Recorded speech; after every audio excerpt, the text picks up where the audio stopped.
প্রিয় শিক্ষার্থী বন্ধুরা, আসসালামু আলাইকুম ওয়া রাহমাতুল্লাহ। এনএসএন একাডেমির পক্ষ থেকে তোমাদেরকে জানাই অভিনন্দন। এখন আমরা আলোচনা করব তোমাদের বিজ্ঞান বইয়ের পৃষ্ঠা নং 94 নিয়ে। তো চলো বন্ধুরা, আমরা দেখি পৃষ্ঠা নং 94 এর মধ্যে কি বলা হয়েছে। তো এখানে আমরা শেষের দিকে দেখতে পাচ্ছি যে চক 2 নামে একটি চক আছে, আর হচ্ছে যে উপরের দিকে কিছু ইনস্ট্রাকশন আছে। তো চলো বন্ধুরা আমরা পড়ি, তারপর আমরা বুঝতে পারবো। আচ্ছা, তো আমরা এখান থেকে শুরু করি। এটা হচ্ছে যে আমাদের আগের পৃষ্ঠার সাথে গিয়েছে। তো এখানে বলা হয়েছে যে এরপর ওই পাত্রে সাবধানতার সঙ্গে প্রথমে স্ক্রু অথবা ছোট প্যারেক, এরপরে কিসমিস, প্লাস্টিকের বোতলের ক্যাপ, পিংপং বল ছেড়ে দিয়ে পর্যবেক্ষণ করো কোনটা কোন ঘনত্বের তরলে ডোবে বা ভাসে। আচ্ছা, এরপরে বলা হয়েছে যে পর্যবেক্ষণ শেষে পাশের চকে বস্তুগুলোর ভাসা ডোবার অবস্থান ছবি আঁকবে ও লেবেলিং করবে। এরপরে বলা হয়েছে যে এখন তুমি তোমার অনুসন্ধানী পাঠ বই এর তরলের ভাসা ডোবার সঙ্গে ঘনত্বের সম্পর্ক অংশটুকু ভালো করে পড়ো। তোমার দলীয় যে কাজটি করলে তার সঙ্গে কোনো মিল খুঁজে পাচ্ছ কি?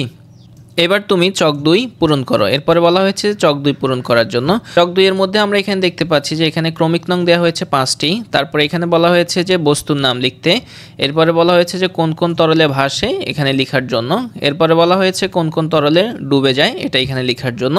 এরপরে বলা হয়েছে যে কেন ভাসে বা কেন ডোবে এটা এখানে লেখার জন্য। সো প্রিয় বন্ধুরা, এটি হচ্ছে যে আমরা আমাদের আনসার সেকশনে খুবই সুন্দরভাবে তোমাদের জন্য রেডি করে রেখেছি। এখন তোমাদেরকে নিয়ে যাব সেখানে। আর সেখানে যাওয়ার আগে বলে নিচ্ছি, যদি আমাদের ক্লাসগুলো তোমাদের ভালো লাগে প্লিজ আমাদের ভিডিওতে একটি লাইক দিবে এবং হচ্ছে যে আমাদের চ্যানেলটি সাবস্ক্রাইব করবে। যারা অলরেডি সাবস্ক্রাইব করেছো তাদের সবাইকে জানাচ্ছি অসংখ্য অসংখ্য ধন্যবাদ। এই হচ্ছে আমাদের ষষ্ঠ শ্রেণী বিজ্ঞান বই 94 পৃষ্ঠার সমাধান। সো প্রিয় বন্ধুরা, এখানে ক্রমিক নং 1 মধ্যে আমরা দিয়েছি হচ্ছে যে কাঠ। তারপর হচ্ছে যে কোন কোন তরলে ভাসে। কাঠ ভাসে হচ্ছে পানিতে। তারপর হচ্ছে যে তরল সাবানের মধ্যে ভাসে। এরপরে মধুর মধ্যে কি কাঠ ভাসে। আচ্ছা, এরপরে হচ্ছে যে কোন কোন তরলে ডুবে যায়। কাঠটা নর্মালি হচ্ছে যে তেলের মধ্যে ডুবে, এরপরে হচ্ছে যে ইথানলের মধ্যে ডুবে। আচ্ছা, এরপরে বলা হচ্ছে কেন ভাসে বা হচ্ছে যে কেন ডোবে। তো হচ্ছে যে ঘনত্ব কম হলে ভাসে, আবার ঘনত্ব বেশি হলে এটি ডুবে যায়। আচ্ছা, এরপরে হচ্ছে 2 নাম্বার আমরা যেটি দিয়েছি সেটি হচ্ছে যে প্যারেক। এটা হচ্ছে যে কোন কোন তরলে ভাসে। প্যারেক আসলে ভাসে না, প্যারেকের ঘনত্ব অনেক বেশি। আর কোন কোন তরলে ডুবে যায়, এটা পানির মধ্যে ডুবে, তেলের মধ্যেও ডুবে, তারপর ইথানলের মধ্যেও ডুবে। এরপরে হচ্ছে যে ঘনত্ব বেশি তাই ডুবে। এটা কেন ডুবে? ঘনত্ব বেশি তাই ডুবে। আমরা চাইলে এখানে অনেকগুলো অ্যাড করতে পারি, কিন্তু তোমাদের যেহেতু জায়গাটা অল্প সেজন্য আমরা খুবই সংক্ষিপ্তভাবে দেওয়ার চেষ্টা করেছি। আচ্ছা, এরপরে 3 নম্বরে আমরা দিয়েছি হচ্ছে যে রং হচ্ছে কোন কোন তরলে ভাসে। এটা হচ্ছে যে ভাসে না, ডুবে। কোন কোন তরলে ডুবে সেটি হচ্ছে পানির মধ্যে ডুবে, মধুর মধ্যে ডুবে, তেলের মধ্যে ডুবে, এরপর হচ্ছে যে ইথানলের মধ্যে ডুবে। আর হচ্ছে যে কেন ডুবে সেটার কারণ হচ্ছে যে ঘনত্ব বেশি তাই ডুবে। আচ্ছা, 4 নাম্বার হচ্ছে যে কার্ডবোর্ড হচ্ছে যে কি, এটা কোন কোন তরলে ভাসে। এটা হচ্ছে যে পানির মধ্যে ভাসে, তরলের মধ্যে ভাসে, তরল সাবানের মধ্যে, এরপরে মধুর মধ্যে ভাসে।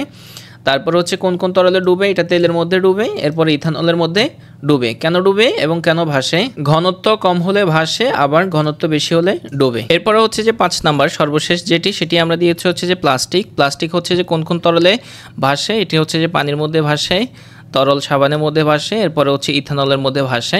আর কোন কোন তরলে ডুবে? আসলে প্লাস্টিকটা ডুবে না, এটা ভেসে থাকে। কেন ভেসে থাকে? কারণ হচ্ছে যে ঘনত্ব কম তাই ভাসে।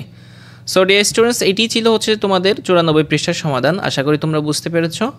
আর আমাদের সঙ্গে থাকার জন্য তোমাদেরকে জানাচ্ছি অসংখ্য অসংখ্য ধন্যবাদ।